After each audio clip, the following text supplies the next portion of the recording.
Hello, and welcome to our reading and analysis of William Shakespeare's A Midsummer Night's Dream, Act 1, Scene 2.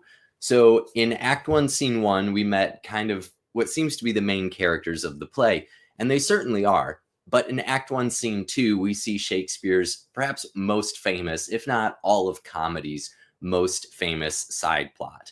So much so that it could be argued that in some productions, these rude mechanicals who we are about to meet kind of steal the show. So let's go ahead and take a look at this side plot, see what's going on, and meet our next set of characters.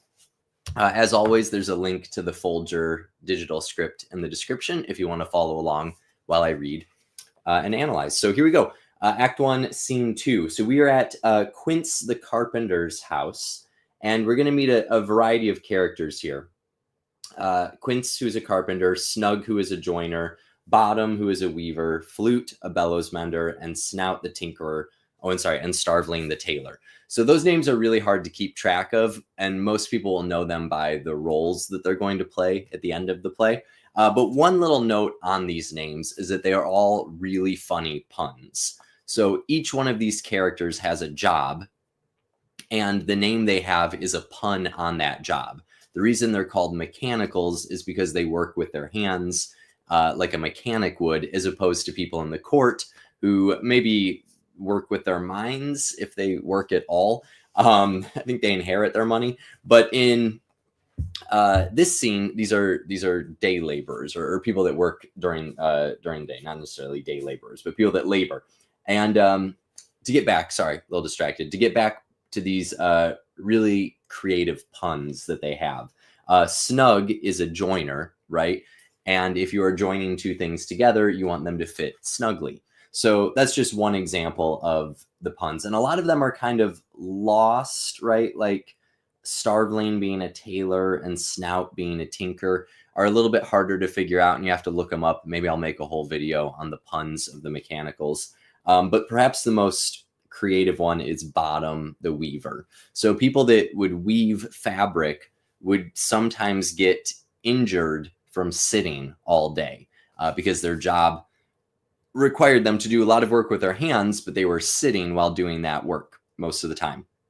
So weaver's bottom is an old-timey name for a very real injury that can happen from sitting too much and some like hip and lower back issues that arise from it. So this character is named Bottom because he is a weaver. And if you're at all familiar with the play, you'll also know that this is setting up another even better pun that will happen in a couple of scenes. So we'll get to that when we get there. But before we dive in, just want to point out very creative names. That joke, a little bit harder for a modern audience to get, but think of it like a pilot who's named Jet, or a librarian who's Mrs. Book or something like that, right? Like their name is a pun on their profession.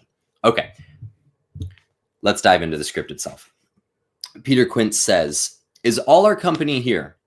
And then Bottom joins in right away. "You were best to call them generally, man by man, according to the script. Here is the scroll of every man's name, which is thought fit through all Athens to play in our interlude before the Duke and Duchess on his wedding day at night. First, good Peter Quince, say what the play treats on, then read the names of the actors, and so grow to a point. Marry. Our play is the most lamentable comedy and most cruel death of Pyramus and Thisbe." Okay, so right away we notice a couple of things. Language-wise, we are in prose, not in verse. So as opposed to the iambic pentameter that we saw in Act 1, Scene 1, we're now in prose, which is much more free speech. We're not bound to a certain pattern. Oftentimes, people mistake prose as being lower class in Shakespeare, and sometimes it's lower class, but upper class characters speak in prose all the time, and lower class characters can use verse. So it's not the most helpful delineation between the two. What's more useful is to think of prose as being more logic-based and perhaps a little less formal, and verse is more emotional-based and almost is always going to be what you use like in court or when you're being in a very formal setting. So it's not a class thing. It's not an education thing. It's more of the situation that you're in. As we'll see a character switch to verse in here in a little bit. So that's a little bit on the language. The plot is that Peter Quince is kind of like the director or producer in charge of creating this play. And the play is Pyramus and Thisbe. So this is a story from Greek mythology. It's very Romeo and Juliet-esque, about two people who are not allowed to be together, and there's some miscommunication, and it leads to tragedy. It leads to them taking their own lives. Like I said in the last live stream, we often think of A Midsummer Night's Dream and Romeo and Juliet as having been written in the same year. So it makes sense that Shakespeare, who is, we think maybe is writing this play for a wedding, like as part of a wedding celebration, is kind of riffing on his other play and this other, tragedy about love. So there's our plot. Character-wise, you'll notice that the person in charge, Quince, is getting interrupted quite often. And they're being interrupted by Bottom. And Bottom, as we'll see pretty soon, is someone who thinks of themselves as the best actor, perhaps of all time. So there's this real big power struggle between Quince and Bottom. And you see it right away. Like Quince can't even say everything without Bottom interjecting. Okay. Bottom says, "A very good piece of work, I assure you, and a merry." So indeed is what merry means, or an oath to the Virgin Mary. But it could also mean happy. So he might be mishearing what Quince said when he said merry. Now, good Peter Quince, call forth your actors by the scroll. Masters, spread yourselves. Answer as I call you, Nick Bottom the Weaver, ready. Name what part I am for and proceed. You, Nick Bottom, are set down for Pyramus. So that'd be like the lead of the play, right? Ooh, what is Pyramus? A lover or a tyrant? A lover that kills himself most gallant for love. That will ask some tears in the true performing of it. If I do it, let the audience look to their eyes. I will move storms. I will condole in some measure. To the rest, yet my chief humor is for a tyrant. I could play Heracles. Heracles here means Hercules, rarely, or a part to tear a cat in, to make all split. So to tear a cat in, I don't think we actually know. Oh, rant and rave. Okay, we do know what that means. Wonderful. A part to make people rant and rave. So he's basically saying, oh, I'll play Pyramus, I'll play the lead, and I will make the audience cry, right? There'll be storms in their eyes and all these other things that he's kind of boasting about being willing to do, right? You could play a tyrant, you could play Hercules even. And now he's going to give us an example of his acting abilities. So we switch to this verse. The raging rocks and shivering shocks shall break the locks of prison's gates. Amphibius's car shall shine from far and make and mar the foolish fates. So it's very like basic poetry. Amphibius's car is the chariot of the sun, god Apollo. And very like basic poetry, but he's doing it very dramatic, much more dramatic. I'm not trying to teach acting classes through live streams on YouTube, just analyzing the script, but much more dramatic, or it'd be very big on stage. And he says, this was lofty, meaning like a little much. Now, name the rest of the players. This is Heracles' vein, a tyrant's vein, a lover is more condoling, right? So he's like, oh, I didn't do that exactly right. So really, really interesting, right? Bottom gets the lead role, immediately starts performing to show off what he can do, and then is like, okay, go ahead and get to everyone else. So you can see what kind of attitude Bottom brings to this. Quince says, Francis Flute, the bellows mender. Here, Peter Quince. Flute, you must take Thisbe on you. What is Thisbe? A wandering knight? It is the lady that Pyramus must love. Nay, faith, let me not play a woman. I have a beard coming. That's all one. You shall play it in a mask, and you may speak as small as you will. So a great joke there where Flute is like, oh, I get to be like a wandering knight. And then he finds out he's the girl that Pyramus loves. So these are all men on stage in a traditional production, right? Women play these roles all the time nowadays, obviously. But back then in Shakespeare's time, in England at least, it was only men on stage. So these are men getting cast in a play, and some of them are going to be playing women, which would have been happening in A Midsummer Night's Dream. Hermia and Helena and Hippolyta would have been played by men, even though they're women as characters. So anyway, he doesn't want to play a woman because he doesn't want to have to shave his beard. But that's okay. He can speak as small as he will and hide it in a mask. Bottom interjects and says, "And I may hide my face. Let me play Thisbe too. I'll speak in a monstrous little voice." So Bottom wants to play another role, not just Pyramus, but also Thisbe. And he starts on stage acting out the two roles. So he says, "Thisne, Thisne." Ah, Pyramus. Oh, sorry, I messed that up. Reverse those voices. So he says, "Thisne, Thisne. Ah, Pyramus, my lover dear, thy Thisbe dear and lady dear." So playing both roles at the same time, which is really hard to pick up on the page, right? So acting within acting for multiple characters, a little tricky to figure out. But in that rather lackluster performance I just gave, hopefully it made the line make more sense. Glad that's on the internet for all of time now. Quince says, "No, no, you must play Pyramus, and flute, you Thisbe." Well, proceed. "Robin Starveling, the tailor." Here, Peter Quince. "Robin Starveling, you must play Thisbe's mother. Tom Snout, the tinker." Here, Peter Quince. "You, Pyramus's father. Myself, Thisbe's father. Snug the joiner, you the lion's part.